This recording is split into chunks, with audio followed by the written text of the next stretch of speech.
Welcome back to the Cozy Arts. I am Cherish, and I friggin' love those birds that they have in Target.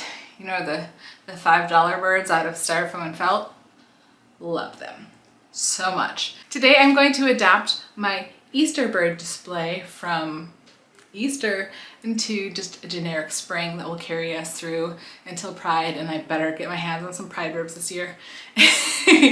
And then summer, and the cycle continues. The cycle almost didn't continue though, because I have just been having a really hard time just scraping myself off the floor to get anything done. So I ended up I ended up having my child put up the Easter birds. So they have mixed the bunnies and the birds, which I don't generally do. And I think if the bunnies stay out past Easter, I'm going to move them to the bathroom. But anyway, that's not the point of this video. The point of this video is that I wanted just spring forest farm goodness in my display, and I didn't feel like I had enough of that. So I made some, and it's great. I wanted trees, and I was thinking about it. I could probably just make like standy trees out of balsa wood. And if I'm gonna do that, I can make them look like Animal Crossing trees. So that's what we're making. We're making Animal Crossing trees. And I'm sorry, we're skipping the cutting part. We're skipping the design. We're skipping the cutting because the shapes that are required to make these trees. I'm not a monetized channel right now, but if I were, I would say we can't show you these shapes because I don't want to be demonetized. So yeah. Last time I tried to do wood carving to make the hearts, and it was a pain in the butt. This time I remembered that we have like a little, it's kind of janky, but a little like jigsaw table that we put away because I got a miter saw, and I love the miter saw. I was trying to do things on the jigsaw table that I needed a miter saw for, and so I hated it and it made my life terrible. But, you know, if you actually have a miter saw, you can use your jig table or whatever it is to do jig jobs, jig gigs. It works really well.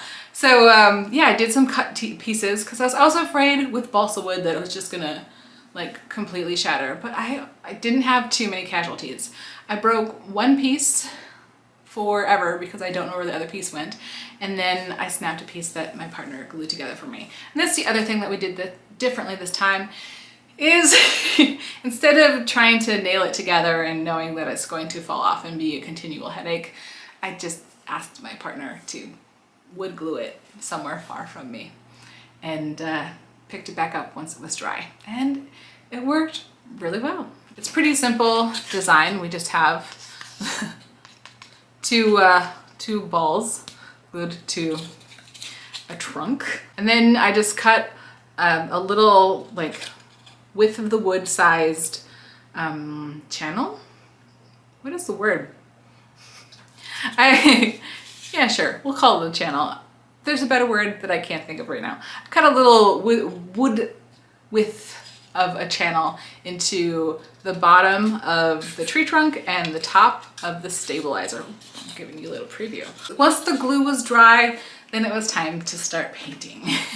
So I masked up with my respirator and I painted with acrylic paint. And you're probably thinking, a respirator for acrylic paints is a bit overkill, and yeah it is, but I have multiple chemical sensitivity, and even through the mask it was bothering me. So painting is a sometimes activity, and my body is a jerk to me.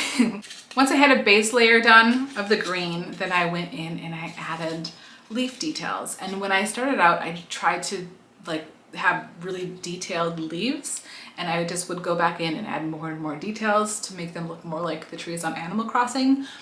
But I didn't like the way that it was coming out, and because the smell of the paint was bothering me through the respirator, I don't have a ton of time to make it work. So I just had to simplify it because I like the look of it simplified better anyway. For the ones that I had already put too much detail on, I just went back and smudged it out a little bit. I went into Animal Crossing, into my deserted island. It is trashed. I got my island so nice and 5 stars, all of that. But the problem with New Horizons is that you have to share it with everyone who shares your Switch. And so my child also shares the Switch and is a little litter bug. But I went on there and I looked at the trees, and all of the trees seem to have the same trunk, or at least like very similar. Like you could kind of see different details depending on where you were in position to it, but the trunks were all basically the same. So I painted basically the same trunks on all of them. Then it was just cute trees. So cute. Like this one's broken, but they turned out super cute. I'm very excited to add them to my display and see what they bring to the table. So last year, at some point, I don't remember, I got some accessories from Michaels to add to my bird display. Like I got some chairs for the birds, and I got a thing for probably the summer birds. So subscribe for that one. And I also got a barn, just a barn birdhouse, because I thought that that'll probably be super cute for fall, but you know what? It's gonna be super cute for spring too. So it comes plain wood, but I first mixed up a nice barn red. I was trying to aim for a color that would work for spring and also fall. So it turns out a bit maroon, but then like as I painted this up, and then on Friday, I painted this barn and I put this red color on it, and then Rachel Maxey uploaded her newest video, and which it's upcycling an apothecary cabinet. Upcycling an apothecary cabinet. That's hard to say. Anyway, she's upcycling a beautiful cabinet, and you can see the outside of her barn, and it's the same color. So I'm sure the barn color has been visible in other videos, but like it made me happy that like, oh, I just finished this, and I was kind of like, is that the right color for the barn? And then I saw hers, I'm like, yeah, it is. I was not sure what color the barn roof would be. Like, it feels like it should be black, but like I can't think of seeing many barns with a black roof. Then I realized, yeah, no, most of the barns of my youth were either like metal or like old shingles that were, I don't know what color they started, but they were now definitively gray. So I went for a gray roof. Unfortunately, I don't have black paint. Don't know where that went to, but even like my new set didn't come with black. And so I just mixed up something that I thought was close to gray. It's turned out light blue, and you know what? I like it. I'm down. I think it looks great. I think it's gonna look good for all the stuff we have going on for it. I couldn't get the paint up and under here. I probably should have just done that first, but I didn't start with that color. And because I mixed up this color, I didn't want to have to go back and do a lot of touch-ups. So if you don't look too close, don't look close. It's cute from far away. It's so cute from far away. So cute. So this is the barn, and it turned out really nice. And I did the back as well, even though who's gonna see it, but I'll know it's done. I don't know that you really would want to hang something like this outside because I don't think this wood is durable, but also there's no way to clean it out. So it's really like the right usage, I think, for this type of thing is to use it as a decoration. So let's go use it as a decoration. First up, we gotta go de-Easter the display. Bye. To Easter. To Easter. I think the bunny is gonna survive in the forest. So I think we can reuse the bunny. I think this bunny, because it has like a bunny headband and it's not an actual bunny, this is to Easter. So you get to go hang out in the attic with your friends. I'm not really sure about the gnomes. This guy is holding an Easter basket, so he's probably out. But I'm not opposed to this one living in the forest, so. This yellow thing, I don't think it's gonna work as well as my St. Patrick's Day mantle cover, which I think will just look farmy, fieldy, foresty. So I'm gonna switch that out. That means everything has to move, but oh no, oh no, oh no.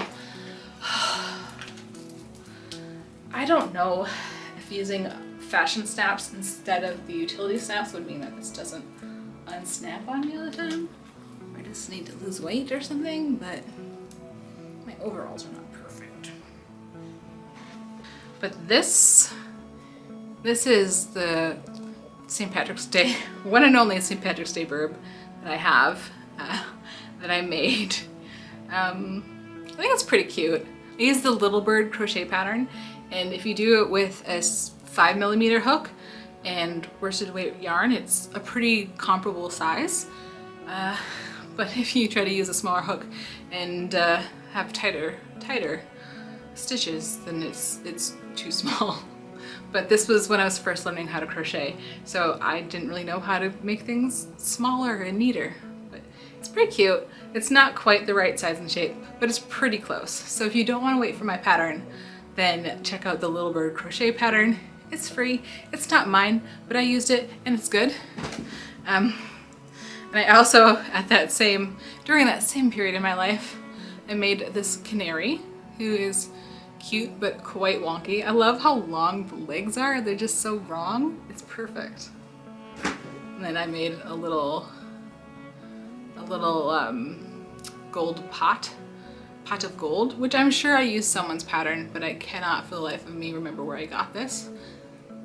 But I'm pretty sure I didn't pay for it, so if you just look for a free pot of gold pattern, you can probably find something. And the other bird that I made, which I don't know why this one seems like a different shape than all the other ones, and it has the hardest time standing up. I think I made the toes too small, but this is my little robin, and it's so squat. Womp womp womp. Anyway, just showing off the random birds that I made when I was first learning how to crochet.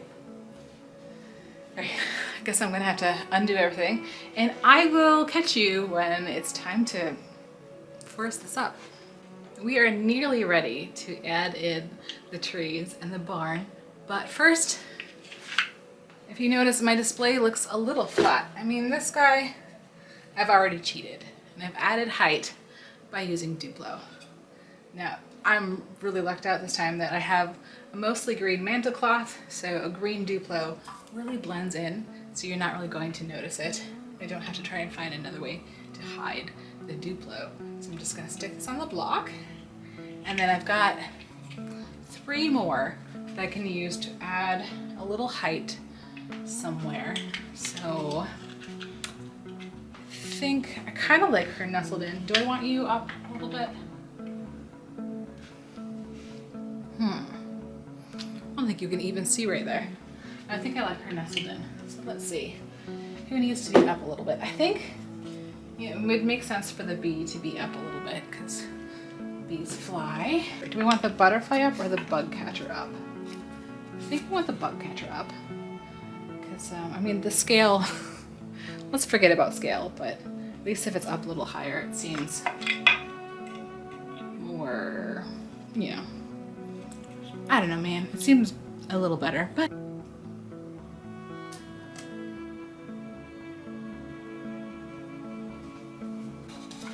ooh.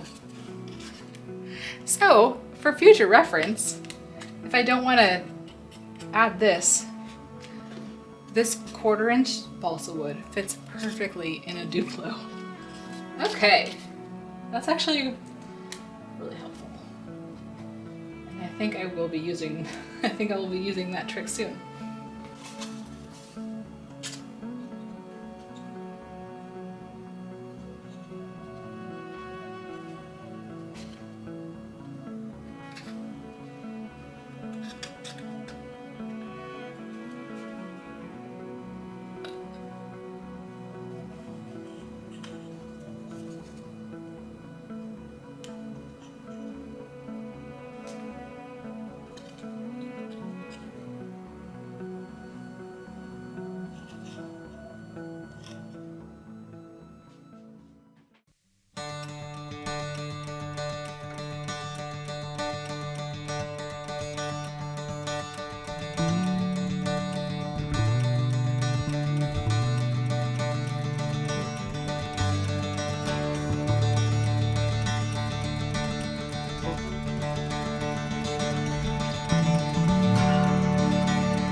Thank you so much for watching, and subscribe for more fun videos like this. And we'll see you next time. Bye!